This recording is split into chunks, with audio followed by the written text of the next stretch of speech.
Hi, I'm Nicole Contaduga, a registered dietitian and online nutrition coach, specializing in helping women break free from the restrict binge cycle by learning the intuitive eating principles and applying them to their life in order to become the intuitive eaters that they were meant to be. So if this is something that resonates with you or something that you want to learn more about, reach out to me via DM or comment the word plan below and I will reach out to you personally. Or if there's someone you know who would benefit from seeing this video, then just comment their name below and tag them and I'll also reach out to them. So today on the Nutritionist Nicole Knows Nutrition video, I am going to be going over what to do after a binge.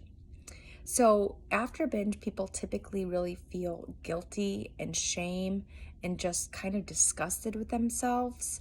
And I'm here to say I understand and I can empathize with you. However, that is not how it has to be. You do not need to beat yourself up about engaging in a binge episode. So some things that you can do. Firstly, I would say to get out of the place of the binge. So if you were in the kitchen, get out of the kitchen. Go to any other room in the house. Do something that relaxes you. Maybe try to read, distraction, journal, color, watch some kind of TV, listen to a podcast. Do anything that will distract you from the feelings of negativity. A really great coping skill I really like is to change temperature. So what I mean by that is to, if you're inside, go outside. So either go for a walk if it's not too cold, or maybe get in your car and go for a drive and listen to music and just get some sunshine. Another really good one would be to take a hot shower or bath. So again, that change in temperature, either from cold to hot or hot to cold, tends to really calm people down. So taking a hot shower or bath is also very therapeutic, and it also can really help to take some deep breaths while in that shower or bath. Deep breathing also tends to calm people down a lot, so that can really be a way of calming for some.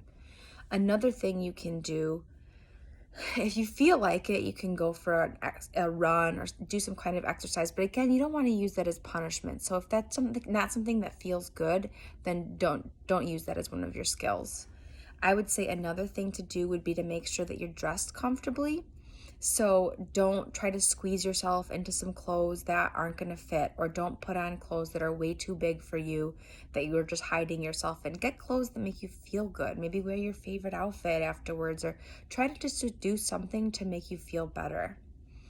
Another thing would be to eat regularly. So I know it might seem like it doesn't seem natural to want to eat a lot afterwards because you've probably eaten a lot of calories in that moment.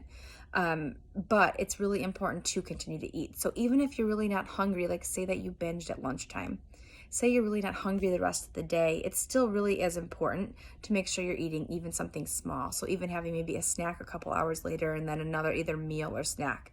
Don't punish yourself by not allowing yourself to eat the rest of the night. That is just going to set you up for another binge tomorrow. So you might, if you have the binge at noon and then you don't eat all day, then wake up tomorrow and already be urged to eat a lot of food. Whereas if you were to binge at noon and have something small and then a dinner, a light dinner per se, you go to bed satisfied and you wake up and you're more satisfied. You're not already obsessing about food again. So it might seem counterintuitive to eat if you're not all that hungry after that, but it is actually going to help you in the long run to stop binging.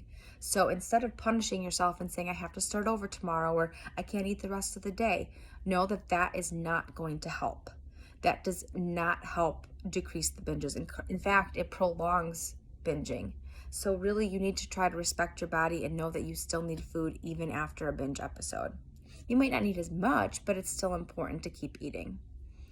Another thing that you can do, and I already touched on this a little bit, is to do something that just makes you happy. So I said, like, if journaling is one of those things, but also, if maybe calling a friend, FaceTiming a friend, or going on a walk with a friend, or going and getting your nails done, like do some sort of self-care that makes you feel good. A little online retail therapy might help too. Anything that is going to make you feel good that isn't destructive in another way. So those are my tips. Those are the things that I think can help you get out of the bad mood after you binge, can help you feel a little bit less guilt and shame afterwards.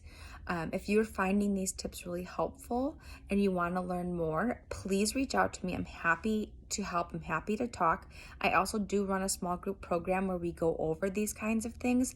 I'd love to help you. Again, please save or share this video if you know anybody who would benefit from seeing it, and I hope to hear from you soon.